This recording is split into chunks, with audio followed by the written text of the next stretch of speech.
Secretaría de Educación Pública, Gobierno de la República.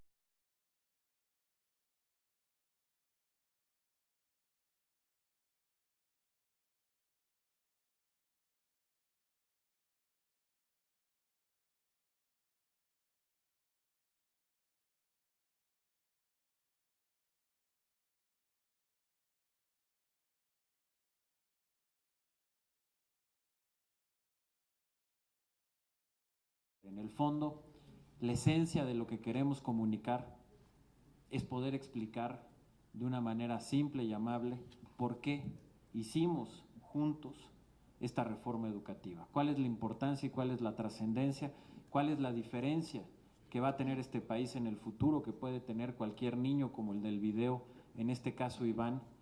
Si no se hace la reforma educativa, ¿cuál va a ser su destino y el destino del país? Y en contraparte, ¿cuál puede ser su futuro y el futuro de México si logramos sacar adelante esta reforma?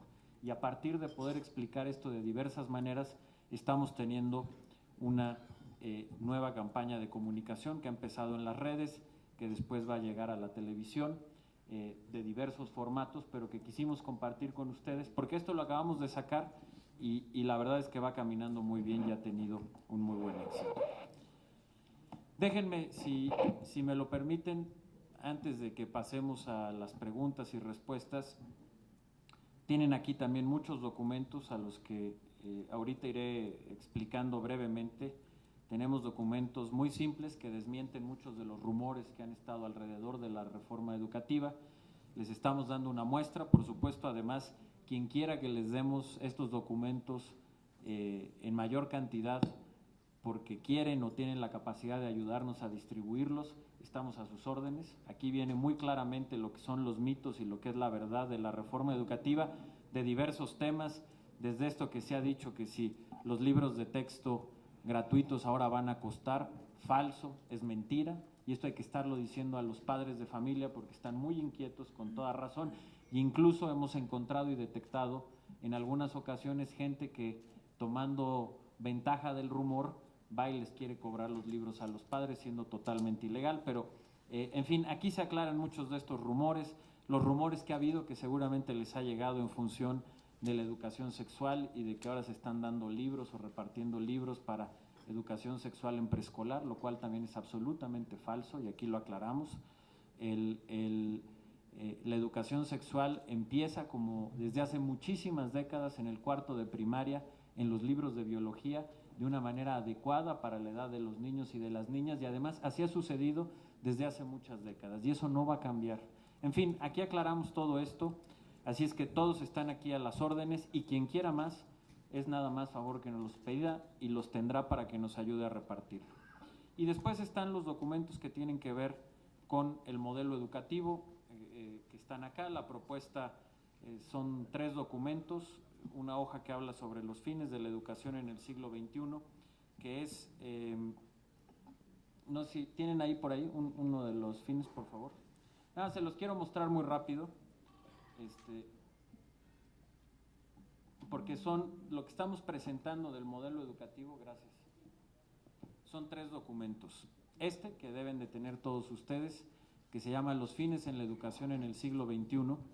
Es un documento muy corto, tan solo de 2 cuartillas, que precisamente lo que busca es que en un espacio corto podamos explicar lo que dice el documento, los fines de la educación en el siglo XXI, cuáles son los fines que estamos buscando con este nuevo sistema educativo y quiénes son los mexicanos que queremos formar.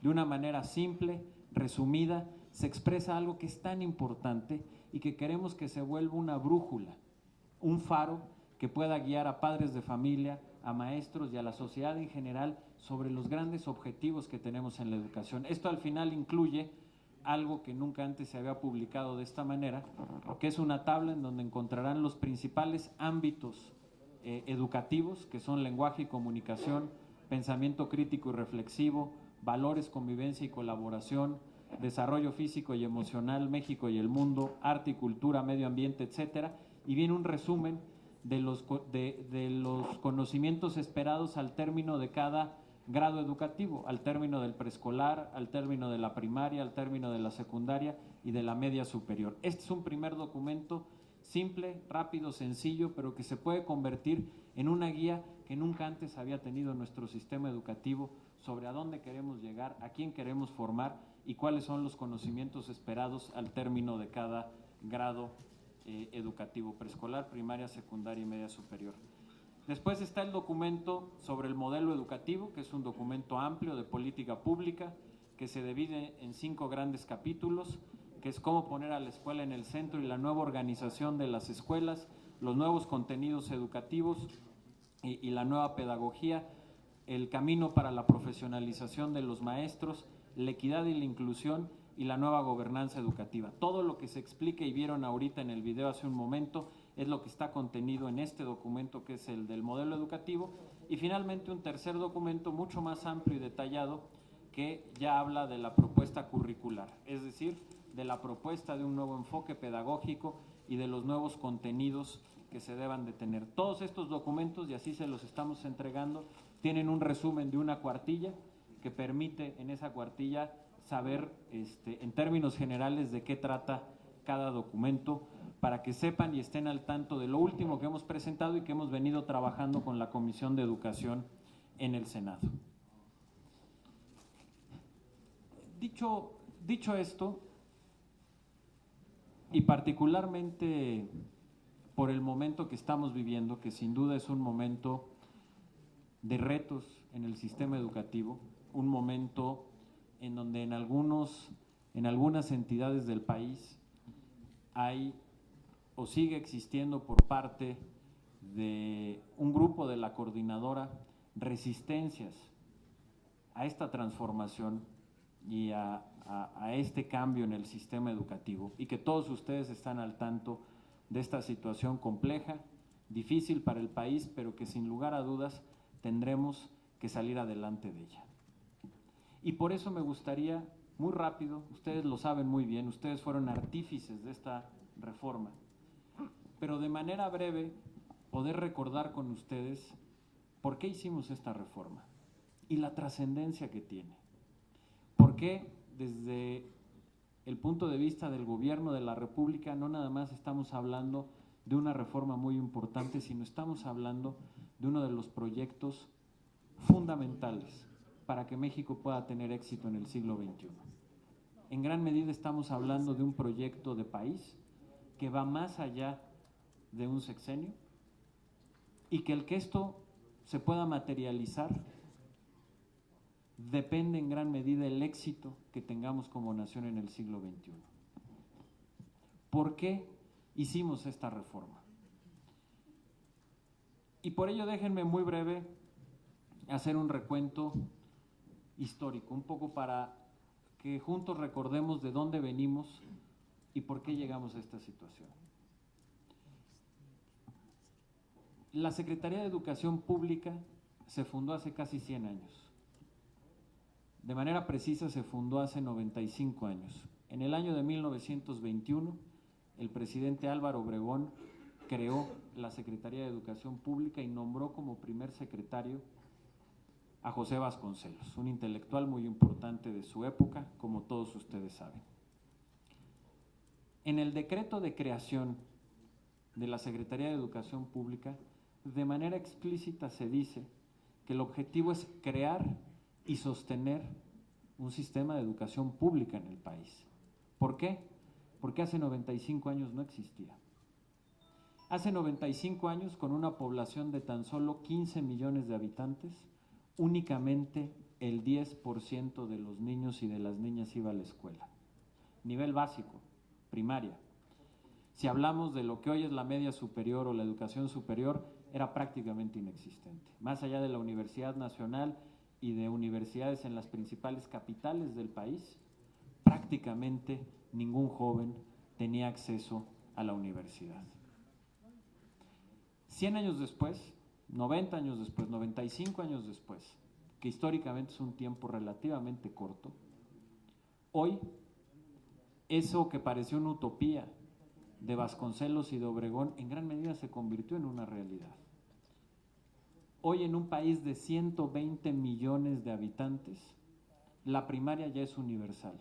Es decir, todas las niñas y los niños en edad de ir a la primaria asisten a una escuela. La secundaria es prácticamente universal, tiene una cobertura del 98%.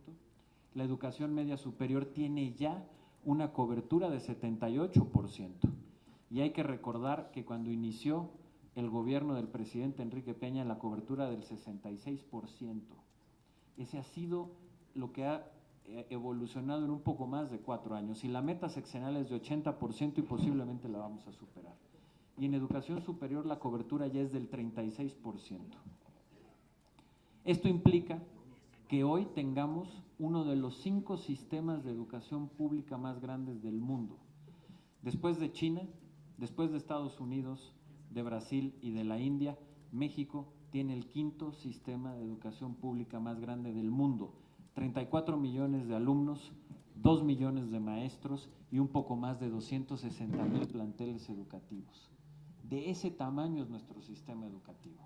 Y eso en gran medida fue un éxito del siglo XX y fue un éxito de nuestro partido en el gobierno, del cual nos tenemos que sentir muy orgullosos y tenemos que sentirnos pues muy contentos de que los gobiernos de nuestro partido hicieron y crearon ese sistema educativo.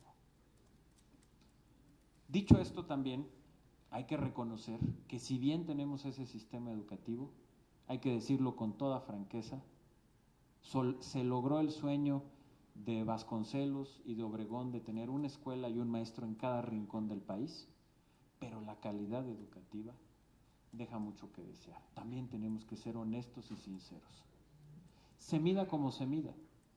Si se mide bajo las pruebas internacionales como la prueba PISA, el desempeño de nuestros alumnos queda muy por debajo de lo que México necesita para competir en un mundo globalizado, sin lugar a dudas. También es cierto, y hay que reconocerlo, que nuestro sistema educativo fue perdiendo la capacidad de ser un motor de transformación social.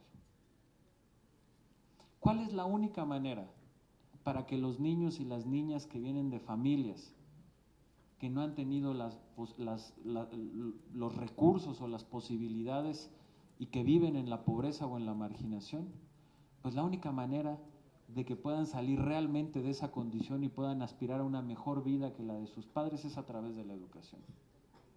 Podemos tener muchas otras políticas que sin duda son muy necesarias, pero si los niños y las niñas y los jóvenes no tienen los conocimientos que requieren para poder tener una mejor vida que sus padres, podremos hacer muchas inversiones de mucho tipo, pero no vamos a estar rompiendo con el círculo de la pobreza. Y eso era algo que en alguna época logró nuestro sistema educativo y que hay que decirlo, empezó cada vez a tenerlo menos. Y entonces era absolutamente necesario poder hacer esta reforma y esta transformación. No solo porque se había deteriorado la calidad de nuestro sistema educativo comparándolo con otros en el mundo, por ejemplo con Corea. Corea del Sur hace 40 años era un país más pobre que México, medido por ingreso per cápita. Y hace 40 años hizo una apuesta por la educación, con una reforma en muchos aspectos muy parecida a esta.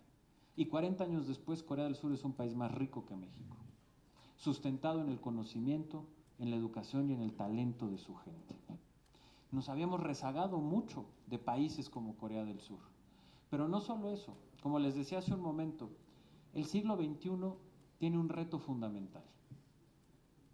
En el siglo XXI la cantidad de conocimiento que hoy existe y que se sigue produciendo y que se distribuye por las diversas formas de comunicación, por las redes sociales, es absolutamente inédito. Hay, por ejemplo, un grupo de expertos del Reino Unido que dicen que en los próximos 20 años la mayoría de los puestos de trabajo en el mercado laboral hoy todavía no los conocemos. ¿Por qué? Por la velocidad a la que cambia la tecnología y el impacto que tiene en los procesos económicos. ¿Quién se hubiera imaginado hace 15 años, por ejemplo, o hace 20 años, que muchos empleos importantes en el mercado laboral iban a estar relacionados con algo que se llamaba Internet, que hace 20 años muy pocos conocíamos? O que iba a tener que ver con los diseños de softwares y de todas esas tecnologías que hace 20 o 30 años eran casi desconocidas y que hoy son posiblemente los empleos que mejor se pagan en el mercado laboral. Frente a ese reto, también había que reconocer que nuestro sistema educativo tampoco respondía a esas necesidades. ¿Cómo lograr que los niños y los jóvenes obtuvieran los conocimientos y las habilidades para que puedan competir en ese mundo globalizado? Pues precisamente por todo eso hicimos la reforma educativa que hicimos con ustedes y que hicimos juntos. Una reforma porque además, hay que recordarlo, como parte de este proceso se fue perdiendo la rectoría del Estado en materia educativa. Acuérdense ustedes, porque es muy fácil a veces perder la memoria, ¿dónde estaban los debates en 2012? En todos los aspectos, pero déjenme recordar algunos de los debates en materia educativa. Los debates eran recuperar la rectoría del Estado en materia educativa, que se había cedido principalmente en los años anteriores. Se hablaba de la evaluación educativa y de que se pudiera hacer una evaluación mucho más sólida y consistente que la que se tenía, que la pudiera hacer un órgano con autonomía técnica. Se hablaba del abandono de las escuelas, se hablaba del retraso que teníamos en los enfoques pedagógicos y en los programas y planes de estudio. Esos eran los debates en el 2012. Y hoy, gracias a la reforma que ustedes hicieron, la recuperación de la rectoría del Estado en materia educativa está en marcha. Con obstáculos, sin duda, con dificultades, por supuesto, que es complicado, sí, pero va en marcha. Y con una gran decisión del presidente de la República, del gobierno y de su partido. ¿Y por qué? Porque es necesario, porque es fundamental que el Estado vuelva a tener esa rectoría para pueda organizar estos cambios que requieren el sistema educativo. Hoy estamos ya encaminados en un proceso de evaluación, de capacitación y de profesionalización de los maestros. Sin duda con resistencias, claro, todo cambio profundo tiene resistencias, no podíamos esperar menos, pero cada vez avanzando más, y hay que decirlo también porque muchas veces nada más se ve el lado que es más noticioso o el que genera conflicto, pero desde aquí hay que hacer un reconocimiento a la gran, inmensa mayoría de las maestras y de los maestros de México, que a pesar de estar en un proceso de profundo cambio, en donde se están cambiando las reglas de la profesionalización y de los esquemas del magisterio, con profunda responsabilidad están respondiendo. No hay que olvidarnos que en el último proceso de evaluación asistió más del 95% de los maestros que se convocaron y ahí estuvieron en la evaluación. Y además, en términos generales, les fue muy bien. Y tenemos que recordar eso, porque eso es lo que está pasando en la mayoría del país y está en marcha. Y además esas evaluaciones se hicieron con el diseño de algo que antes no existía, un órgano constitucional autónomo que es el Instituto Nacional para la Evaluación de la Educación, que ustedes aprobaron en la reforma educativa. Y está en marcha la recuperación de las escuelas, un proceso de nueva organización de las escuelas que las pone en el centro para quitarle carga burocrática a los maestros, para dar un verdadero acompañamiento pedagógico a las escuelas, para empezarles a dar autonomía de gestión y, lo más importante, para sacarlas del abandono en el que les encontraban. Hoy, porque también hay que recordar esto, previo a la reforma educativa, teníamos también tales atrasos que ni siquiera sabíamos con exactitud cuántos maestros y cuántas escuelas había en el país. Y la reforma que ustedes aprobaron, que ustedes hicieron, mandató un censo por el INEGI que hoy por primera vez nos permite saber cuántos maestros y cuántas escuelas hay, pero no solo eso, nos permite saber cuáles son las deficiencias en infraestructura que tienen las escuelas. Hoy, por ejemplo, sabemos algo que antes no sabíamos, podemos cuantificar perfectamente y saber cuántas escuelas no tienen baños. Hoy sabemos que un poco más del 15% de las escuelas del país no tienen baños. Hoy sabemos que el 10% de las escuelas del país no están conectadas a la red eléctrica, pero precisamente porque lo sabemos, es que pudimos hacer un programa, que es el programa de Escuelas al 100, en donde se están invirtiendo 50,000 millones de pesos, es decir, 3,000 millones de dólares para poder arreglar y dejar en buenas condiciones a un poco más de 33,000 escuelas. Todo eso es lo que está pasando gracias a esa transformación y gracias a esa reforma educativa.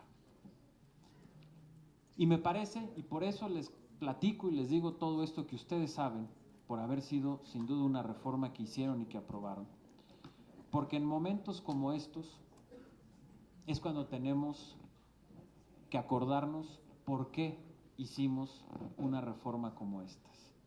Tenemos que acordarnos de la profundidad que tiene esta reforma. Tenemos que acordarnos de por qué efectivamente existen resistencias a esta reforma.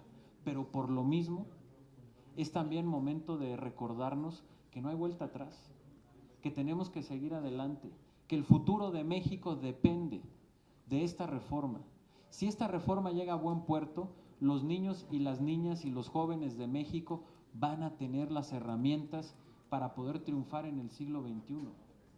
Van a tener las herramientas educativas para competir no solo al interior de México, sino para competir con quien sea, en Corea, en Estados Unidos, en Europa, en Asia, donde sea. Si se logra esta reforma educativa, vamos, como es un proceso poco a poco, pero vamos a poder romper de manera estructural con la desigualdad y la pobreza. Porque los niños que vienen de familias que no han tenido las mejores oportunidades, si tienen una educación de calidad, van a poder tener una mejor vida que sus papás y que sus mamás. Y por eso, sin importar los obstáculos o las resistencias, tenemos que seguir adelante, y por eso la convicción que tenemos como gobierno de seguir adelante y de, por supuesto, buscar todas las salidas que se puedan a este conflicto, de manera ordenada y pacífica, pero por supuesto que con la claridad de que la reforma tiene que seguir adelante, que no puede haber ni un paso atrás, y que además en este contexto, como lo dijo el presidente de la República, no se puede continuar con un diálogo con quienes no han mostrado apertura. Pero lo más importante, no se puede continuar con un diálogo mientras los niños y las niñas de los estados de Oaxaca y de Chiapas sigan sin estar en un salón de clases. Primero la educación y después el diálogo o lo que se tenga que platicar. Pero ese es el principio que nos debe de regir, y además el principio de saber por qué esto que aprobaron todos ustedes es un gran proyecto para el país. Ahora, y a lo mejor ahorita en las preguntas lo platicamos, pero ahora que hablan de que es necesario hacerle cambios a la reforma. Y la pregunta es, ¿y qué cambios? Porque ese es un discurso muy fácil. Se puede convertir en un discurso simple, yo diría casi de lugar común, decir, bueno, todo es perfectible en la vida, veamos qué cambios podemos hacer. Sí, claro, todo es perfectible en la vida. Y por supuesto, todas las reformas pueden ser perfectibles. Pero aquí estamos frente a una reforma que en primer lugar es una gran reforma. En segundo lugar, que se logró gracias a un proceso inédito, democrático y republicano, en donde se logró un inmenso consenso o una gran mayoría de las principales fuerzas políticas para hacer cambios de fondo al artículo 3 de la Constitución, crear dos nuevas leyes, la del servicio profesional docente y la de evaluación, y hacer cambios fundamentales a la Ley General de Educación, y que eso se hizo entre todos, y que nos dio un nuevo marco jurídico, nos dio un nuevo sistema educativo. Me parece que en ese sentido, como país, como democracia, como república, tenemos también que tener la madurez y la paciencia de permitir que esos cambios se implementen. Apenas estamos iniciando. Necesitamos poner en marcha esta reforma en todo el país, dejarle un tiempo para que funcione y que de verdad podamos evaluar cuál es la ruta que llevamos, qué es lo que se debe continuar y eventualmente, si es necesario, qué es lo que debe de cambiar. Pero no nos puede entrar una prisa como país, como república, después de haber hecho un proceso tan profundo como este, posiblemente uno de los proyectos más importantes del México democrático, y que a las primeras de cambio, porque coyunturalmente tenemos algunos problemas o resistencias, querer cambiar lo que construimos entre todos. Se requiere tener una madurez democrática y republicana para dejar madurar los grandes proyectos de Estado. Pero además, la reforma que hicieron ustedes está tan bien hecha que permite los espacios en la política pública para que la política pública sea la que se vaya adaptando a las necesidades y que la política pública tenga un proceso de mejora continua, como lo acaba de demostrar el INE con la evaluación. El INE Con buen juicio dijo, la evaluación necesita estar mejor contextualizada a la realidad de cada estado, de cada región y de cada escuela. Y acaba de mejorar y acaba de presentar un nuevo sistema que regionaliza mejor la evaluación. Y eso se pudo hacer sin cambiarle una sola coma a la ley. Ese es el proceso que debemos de continuar. Porque si nos echamos para atrás, por la coyuntura o por los problemas que inevitablemente iba a tener un cambio tan profundo, vamos a estar renunciando al futuro de las niñas y de los niños de México, y eso es algo que como partido no podemos hacer. Si de algo, y con esto concluyo, me siento muy orgulloso de ser priista y me siento muy orgulloso de poder tener el honor de trabajar en el gobierno del presidente Enrique Peña Nieto, es precisamente por proyectos como este. Porque fue el presidente Enrique Peña Nieto y su partido, nuestro partido, el PRI, los que tuvieron el valor y la visión para hacer estos grandes proyectos de transformación.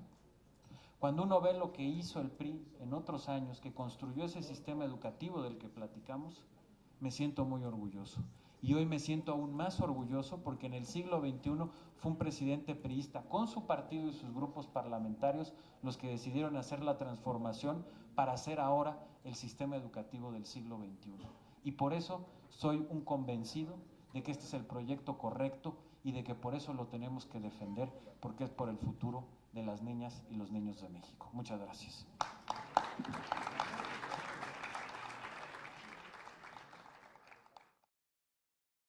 Secretaría de Educación Pública, Gobierno de la República.